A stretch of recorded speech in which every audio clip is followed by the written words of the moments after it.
ከዚህ ቀደም በኦርቶዶክስ ተዋሕዶ አባቶች ስደትና እንግልት፣ በቤተ ክርስቲያናት መቃጠል፣ በምዕመናን ግድያዎችና መሳደድ፣ በአደባባይ ክብረ ነክ ጥላቻዎች፣ በመጽሐፍት በተጻፉ ድርሰቶች ጭምር ስድቦችና ንቀቶች ዙሪያ ምንም ያላለ ተቋም አንድ ግለሰብ ሙስሊሞችን ተሳደበ ተብሎ ይህን ያክል ትኩረት መስጠቱን እኛ ኦርቶዶክሳውያን በተቋሙ እምነታችን እንዲመነምንና ተቋሙ እንደማይወክለን ተረድተናል። ኦርቶዶክሳዊ አባቶች ከሰሞኑ በተፈጠሩ ኢትዮጵያዊ አንድነትን ከሚሸረሽሩና የሃይማኖትን ነጻነት ከሚጋፉ ተግባራት አኳያ የኢትዮጵያ ሃይማኖት ተቋማት ጉባኤ ያወጣው መግለጫ ሚዛናዊነት የጎደለውና በፍትሃዊነት ላይ ያልተመሰረተ መሆኑን ገልጸዋል። ከኢትዮጵያ ኦርቶዶክስ ተዋሕዶ ቤተክርስቲያን መንበረ ፓትርያርክ ጠቅላይ ጽሕፈት ቤት የተሰማው መረጃ ምንድነው? በስፋት እንመለከታለን። ዓለም ፊቷን ያዞረችባቸው የሶሪያ ክርስቲያኖች ሶስቱ ፓትርያርኮችም በጋራ መግለጫቸው እየተፈጸመ ያለውን የክርስቲያኖችን ግድያ በመግለጽ አስቸኳይ መልእክትን አስተላልፈዋል። ሰላም ጤና ይስጥልን። በመላው ክፍለ ዓለማት የምትገኙ ውድ ቻናላችን ቤተሰቦች በያላችሁበት ክፍለ ዓለማት ሁሉ ሰላማችሁ ይብዛልን እያልን እነሆ ለቻናላችን አዲስ ከሆናችሁ ቻናላችንን ሰብስክራይብ እንድታደርጉ እየጠየቅን በዚህ ቻናል ላይ የተለያዩ ወቅታዊና ሃይማኖታዊ የሆኑ ጉዳዮችን በየዕለቱ የምናስደምጣችሁ ይሆናል። ታዲያ እናንተም ለቻናላችን አዲስ ከሆናችሁ ቻናላችንን ሰብስክራይብ በማድረግ ቤተሰብ እንድትሆኑ፣ በተጨማሪም ቪዲዮአችንን ከወደዳችሁ ላይክና ሼር እንድታደርጉ እየጠየቅን ወደ መረጃዎቹ እናመራለን። የኢትዮጵያ ሃይማኖት ተቋማት ጉባኤ አወጣው የተባለው መግለጫ በጥልቀት ተመልክተናል። መግለጫ ማውጣቱ መልካምና የተቋቋመበት ዓላማ እንደሆነ እምነታችን የጸና ቢሆንም ነገር ግን ሚዛናዊነት የጎደለውና አድሏዊነት የታየበት መግለጫ መሆኑ ተገለጸ። ታዲያ ሚዛናዊነት ጎድሎታል ሲሉም በጫጫታና በቦታ ተገፋፍቶ መግለጫ ማውጣቱ አድሏዊነት ያደርገዋል። ተቋሙ ግለሰቦች በተንጫጩና የደቦ ፍርድ ለመፍረድ በጮሁ ቁጥር የተነሳ መግለጫ መስጠት የለበትም። ከዚህ ይልቅ የነገሩን እውነትነት በወጉ መርምሮና ለሁሉም እኩልና ፍትሃዊ የሆነ መልስና ተግሳጽን መስጠት ይገባዋል ብለን እናምናለን። የነገሩን ስር መሰረት ያላጣራና ለአንድ ወገን ያደላ መግለጫ ነው ለዚህ ክርክርና መጨረሻ ላይ ወደ ተካረረ የደቦ ፍርድም ያደረሰው። ጉዳዩ ስር መሰረቱ ኢስላም ወገኖች በክርስቶስና በቅዱሳን ላይ በመሳለቅና ያቀረቡት ይዘት ሆኖ ሳለ የክርክርና የጸቡ መነሻ አንዳንድ ኦርቶዶክሳውያን እንደሆኑ ተደርጎ የቀረበበት አግባብ አህያውን ፈርቶ ዳውላውን አይነት ኢፍትሃዊ አካሄድ አድርገን እንቆጥረዋለን። ከዚህ ቀደም በኦርቶዶክስ ተዋሕዶ አባቶች ስድብና እንግልት፣ በአብያተ ክርስቲያናት መቃጠል፣ በምዕመናን ግድያዎችና መሳደድ፣ በአደባባይ ክብረ ነክ ጥላቻዎች፣ በመጽሐፍት በተጻፉ ድርሰቶች ጭምር ስድቦችና ንቀቶች ዙሪያ ምንም ያላለ ተቋም አንድ ግለሰብ ሙስሊሞችን ተሳደበ ተብሎ ይህን ያክል ትኩረት መስጠቱ እኛ ኦርቶዶክሳውያን በተቋሙ እምነታችን እንዲመነምንና ተቋሙ እንደማይወክለን ተረድተናል ሲሉ የእስልምና እምነት መምህራን ሳይቀሩ በተለያዩ ጊዜያትም የጻፏቸው የንቀትና የጥላቻ ድርሳናት እያሉ ሰዎቹ ምንም እንዳላደረጉ ዘና ብለው እየኖሩ አንድ ተራ ምዕመን ማሳደድ፣ ማሳቀቅ ፍትህ የጎደለው የደቦ ፍርድም ተባባሪነት ነው።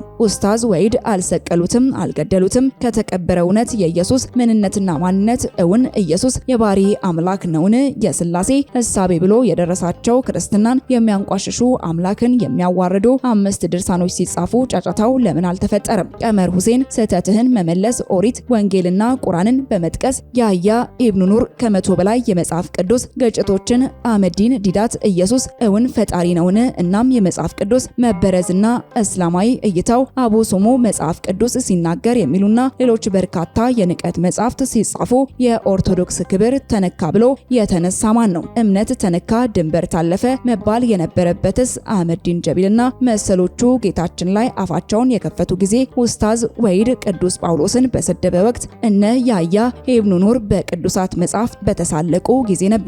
እድሜ ዘመናቸው ሙሉ በድርሰቶቻቸው ክርስቲያኖችን ለማሸማቀቅ ሲሞክሩ ኖረው አሁን እነሱ በሄዱበት መንገድ ሲጠየቁ ዘራፍ ማለቱ፣ ጉባኤ ጩኸታቸውን ማስተጋባቱ አግባብነት የሌለው መግባባትን የማያመጣ ለድንበር ዘለሎች ጥብቅና የሚቆምና በክርስትናው ላይም ዘለፋቸውን ንቀታቸውን እንዲቀጥሉበት የሚያበረታታ በመሆኑ እኛ ኦርቶዶክሳውያን ይህንን ጉዳይ አንቀበለውም። የኢትዮጵያ ሃይማኖት ተቋማት ጉባኤ አሰራር ሚዛናዊነትና ፍትሃዊነት ላይ የተመሰረተ ሊሆን እንደሚገባውም ተመልክቷል። መቻቻል፣ አብሮነትና ፍትሃዊነት ላይ የተመሰረተ የአንድነት መስተጋብርን ከምንመለከትባቸው ሁሉን አቀፍ ሀገራዊ ተቋማት መካከል አንዱ የሆነው የኢትዮጵያ ሃይማኖት ተቋማት ጉባኤ ሚዛናዊና ፍትሃዊነት ላይ ተመስርቶ ሊሰራ እንደሚገባ ተገለጸ። ተዋሕዶ ሚዲያ ማዕከል ያነጋገራቸው የሃይማኖት አባቶች ከሰሞኑ በተፈጠሩ ኢትዮጵያዊ አንድነትን ከሚሸረሽሩና የሃይማኖት ነጻነትን ከሚጋፉ ተግባራት አኳያ የኢትዮጵያ ሃይማኖት ተቋማት ጉባኤ ያወጣው መግለጫ ሚዛናዊነት የጎደለውና በፍትሃዊነት ላይ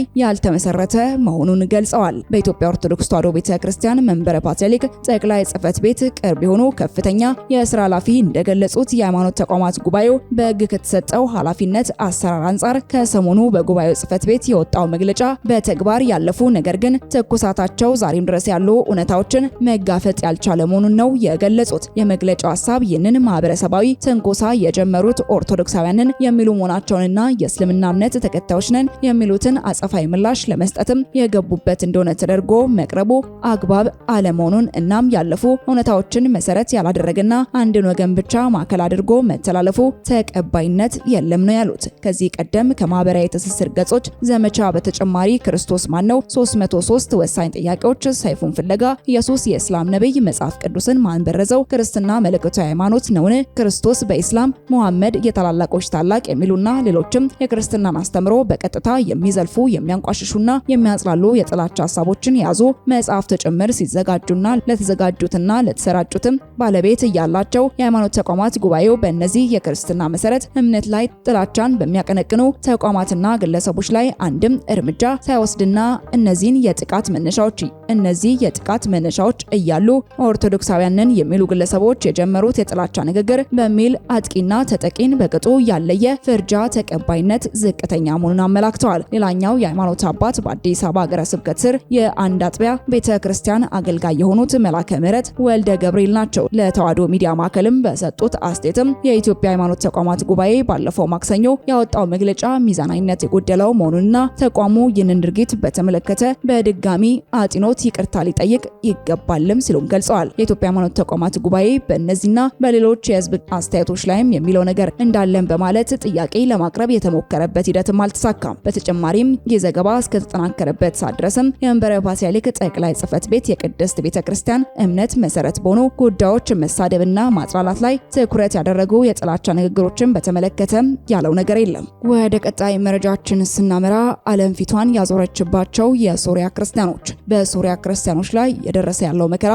እጅግ ሰቅጣጭና ልብ የሚሰብር ነው። የሶሪያ አዲሱ መሪ አህመድ አልሻር ከመጣ በኋላ በመጽሐፍ ቅዱስ ታሪክ ውስጥ ትልቅ ቦታ ያላት ደጋግሞ ስሟን የጠራት የቅድስት ድንግል ማርያም ሀገር የእስራኤላውያን አባት የሆነው አብርሃም ወደ ከነዓን በሚያመራበት ጊዜ ያረፈበት ነብዩ ዳንኤል ከ800 ዓመታት በፊት የተናገረውን ትንቢት ሳታውቀው በከፊል የተፈጸመባት ሐዋርያው ጳውሎስ የሰባኪነት ስራውን የጀመረባት ሶሪያ ክርስቲያኖች ላይ የተፈጸመ ያለው ግድያ ቀጥሏል። ቀሪዎቹም ድረሱልኝ እያሉ ድምጻቸውን እያሰሙ ይገኛሉ። ጥንታውያን አብያተ ክርስቲያናት መካከል የሶሪያ ኦርቶዶክስ ቤተክርስቲያን አሊያም የአንጾኪያ ወይም ደግሞ ያዕቆባዊት ቤተክርስቲያን ግንባር ቀደማ ቤተክርስቲያን ናት። በሐዋርያት ሥራ ምዕራፍ 11 ቁጥር 26 ላይ እንደተመለከተው ሐዋርያት በመጀመሪያ ክርስቲያን ተባሉ የሚለውን ቃል የክርስትናቸው መነሻ አድርገው የሚቆጥሩት ሶሪያን ክርስቲያኖች በሮማውያን በፋሪሶችና በቱርኮች ወረራ ብዙ ግፍና መከራ ያሳለፉ ሲሆን ሶሪያ በተለይም ከ20ኛው ክፍለ ዘመን